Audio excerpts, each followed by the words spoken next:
Smart because you're Asian. Is that your real hair? Can I touch your hair? Does your mom speak English? You're Korean and black. That's a good mix. You're only half, so you don't count. I like all the girls in the class except you because you're black.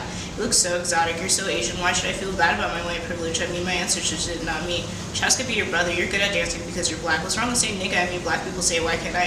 I think we should forget about slavery. I always forget that you're black. You're so whitewashed. Being called exotic is a compliment. You should embrace it. Hey, Egyptian woman, Egyptian, make your money, baby.